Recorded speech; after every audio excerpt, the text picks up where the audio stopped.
Hello and welcome to the Conscious Creators Vodcast, where we have extraordinary discussions to empower you to create the story of your life.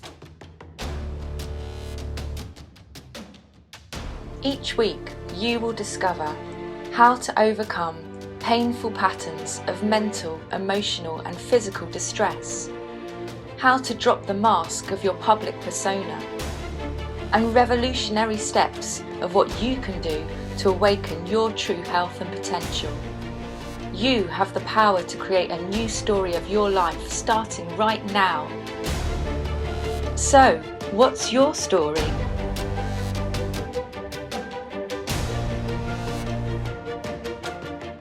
Our deepest fear is not that we are inadequate. Our deepest fear is that we are powerful beyond measure. It is our light, not our darkness, that frightens us the most.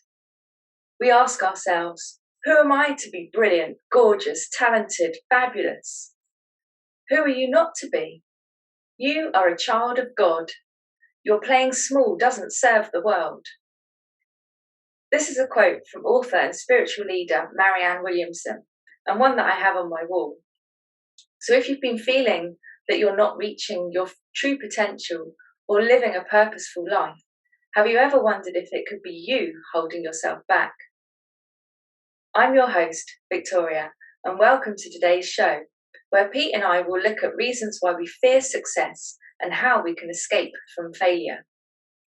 Hi there, Pete. Good evening. Good evening, Victoria. How are you? Very good. I'm good. Excellent. Hi, audience. Good to be back with you once again. Excellent. Welcome. So we all hold beliefs about all kinds of things, and they have a direct influence over what we achieve or not. So if we have empowering beliefs, our achievements can feel seemingly effortless. And if we have self-limiting beliefs, however, it can often feel like we're pushing a big rock up a steep hill. And quite often, when we aren't living the life we want to live, we find that there is always someone or something else to blame. But what if we took back control so that we could step into the starring role of our lives?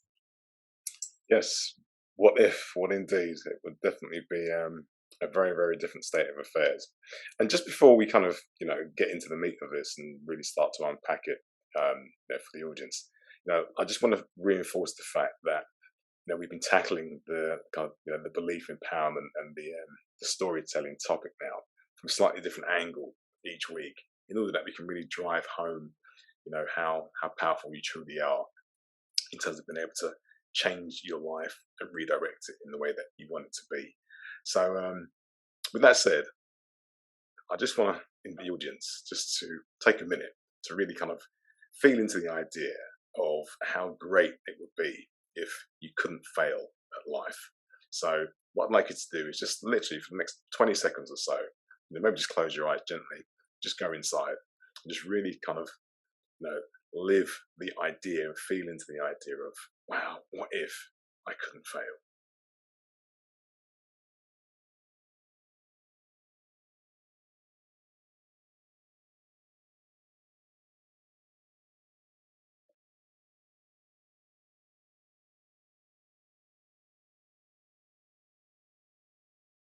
It's another 10 seconds.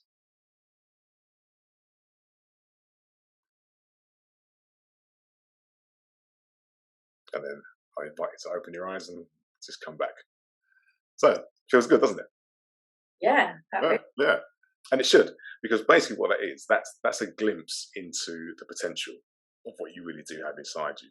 So what I'd like you to do is to hold on to that feeling as we kind of switch gears and then start to remember what we were saying in last week's episode about the three main causes of not what's behind, what three main causes behind you not reaching your goals.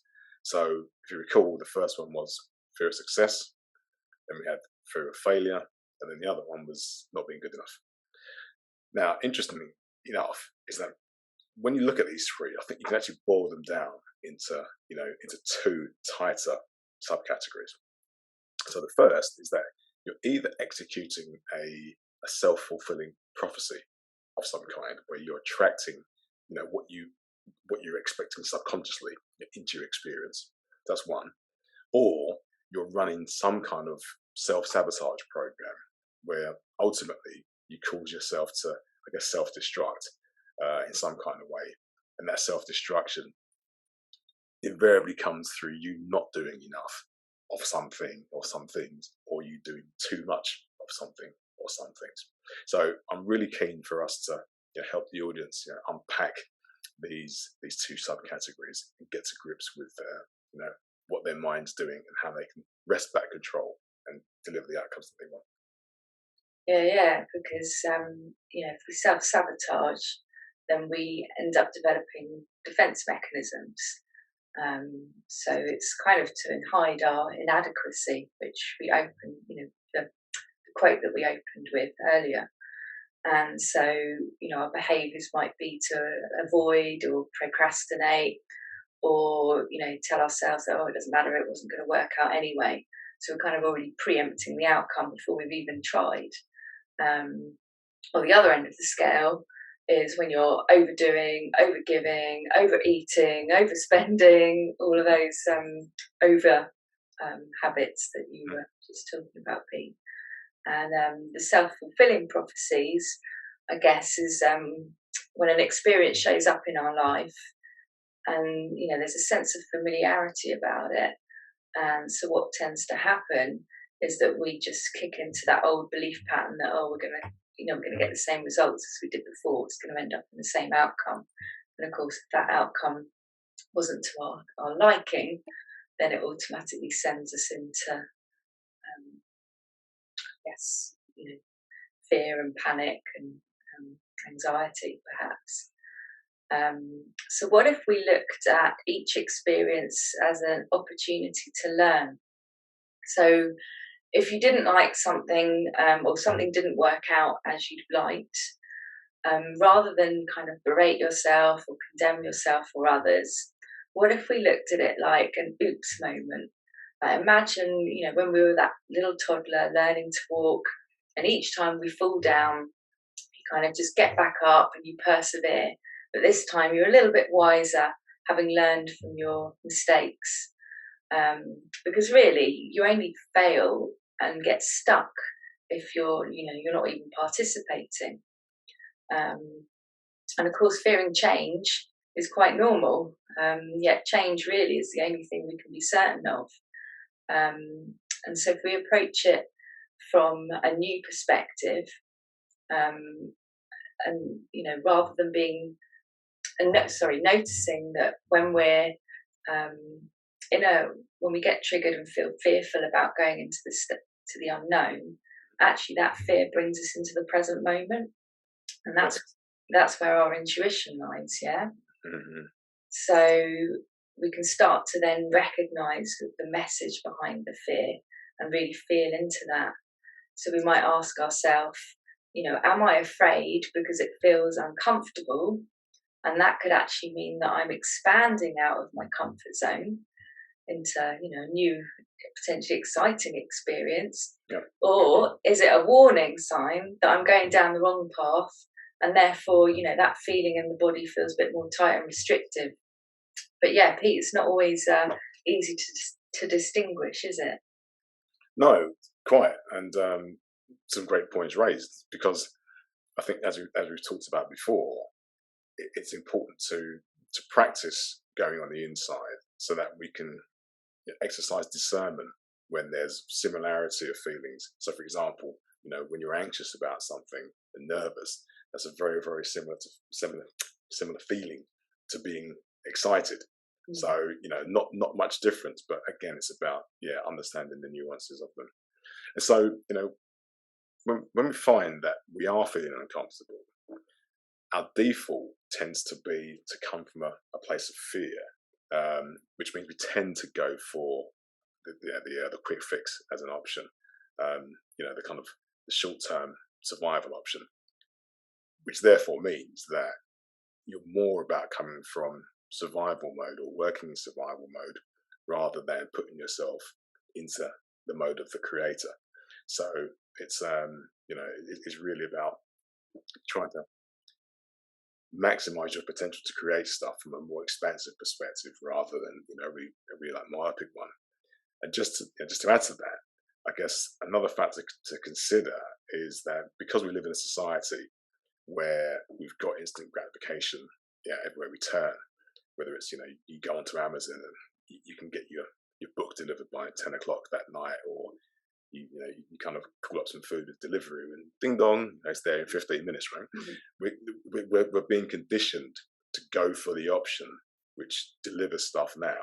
So it's not surprising that when times get a bit tough, that we tend to default to, well, let me just kind of take the quick route now, just to get over and done with. So we've got this programming that's been, I guess, quite deep within our psyches now, certainly over the last 20 or so years, where it's like, okay, what's the quickest way to get what I want, or to get out of a situation? Speed. But ultimately, this short-term survival instinct and that kind of myopic viewpoint, it's not always the best for our long-term benefit. And as you mentioned about the intuition, right?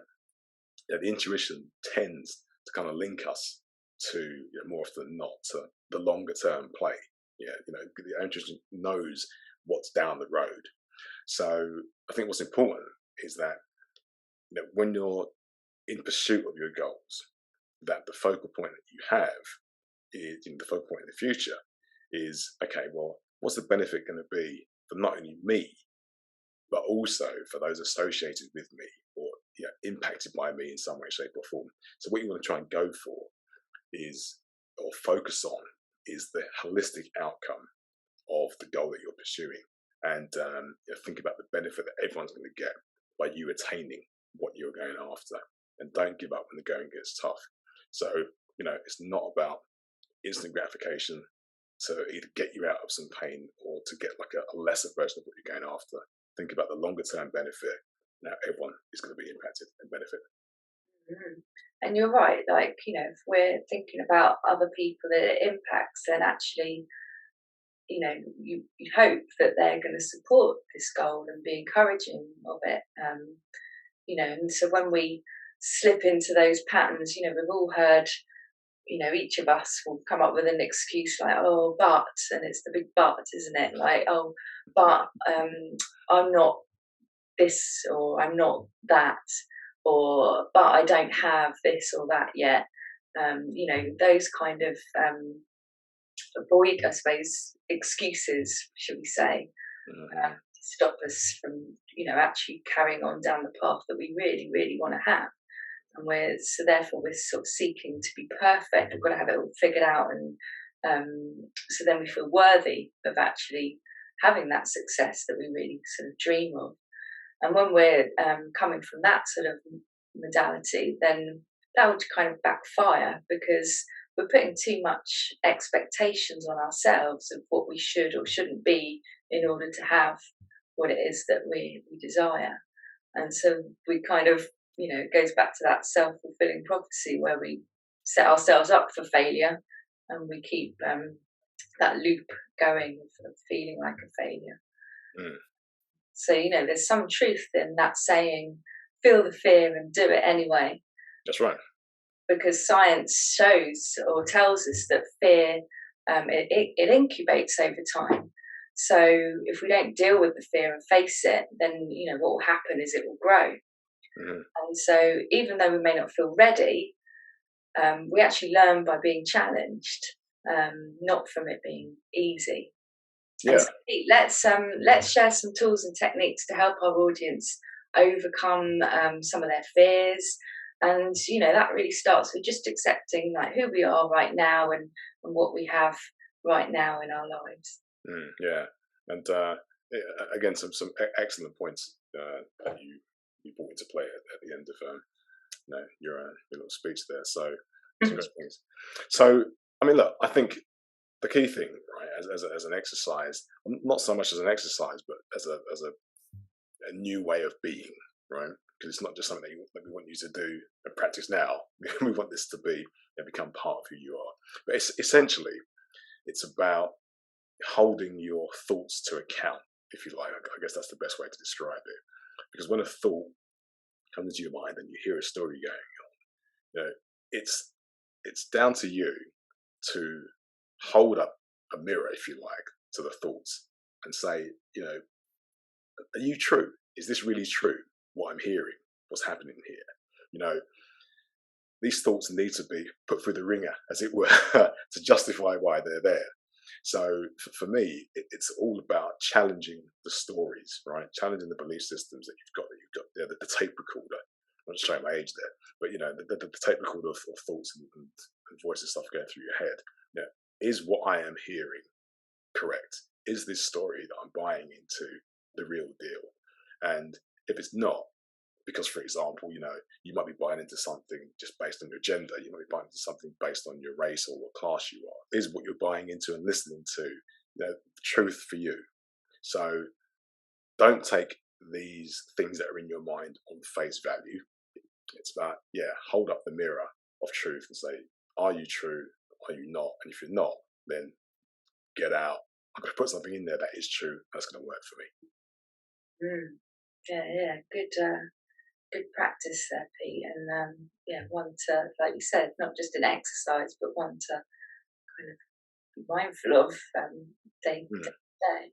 And another thing that we can do to kind of interrupt that storytelling mind that you were talking about is, you know, instead of asking, you know, why is this happening to me, ask sort of where is this happening, and start to notice, well, when I think these thoughts or when I have these beliefs about what is possible for me, you know, where do I notice it in the body? And then just breathe into that sensation in the body, because it's a great exercise to really get you present to what's actually going on inside of you, rather than getting into the story of who did or said what, and who's right or who's wrong, with regard to what just happened. And of course, the good news is that the more you start to feel your painful feelings and just accept that right now, let's, you know, for example, let's say right now I feel sad, and allow yourself to feel that sadness without judging it, then also you'll get to experience more pleasurable times in all its fullness. So Yeah. So it's as if what you're saying is that there's this equal and opposite force going on. So you know, the more you're able to dive into and go through any uncomfortableness, if that's a word, any discomfort or pain or whatever, you know, the more you're able to immerse into that and go through it and break through it. On the other side, the further you're able to go onto the pleasurable side of things as well. So that actually sounds like a law of physics. And if I cast my mind back to Newton, who had 3 laws of motion, I think Newton's third law is that for every action, there's an equal and opposite reaction. So in other words, the more we can go into our discomfort, the more we're able to rebound and go back into the pleasure side on the other scale. So good stuff. So you know, kind of wrapping all that up. So, well, good point, Pete, because for all those scientists, you know, people that are looking for the science behind what we're talking about. Yeah, exactly. Yeah, exactly. Yeah. So, you know, it's not just theory. It's backed up by a guy who had an apple fall on his head. So don't be held hostage by your thoughts, because they are malleable, they can be changed. And if you find out that they're not true and they're not working for you, get rid of them and bring in some new ones. So, yeah, there you go. Nice finishing note there, Pete. Thank you. So just to recap for everyone listening, we shared that our deepest fear is not that we're inadequate, it is actually our potential for success that frightens us the most. We talked about having by being able to overcome this fear, then actually you have power to open to new possibilities and co-create a life that you do want to live. So if you feel like you need to jump on this now, grab a complimentary session with one of us by contacting us at our website, which is www.wearetac.com, and discuss a coaching program just for you. And you can also join the discussion that Pete and I will be having next week at 7 o'clock by submitting any of your comments or questions to our Facebook page, which is the Academy of Conscious Creators. And do join us again next week, where we will offer further insights on how to break these cycles by remembering who you are and what really matters. So thank you, Pete. Thank you. Thank you, audience. Good to have you here again, and have a great evening, everyone. Okay, take care.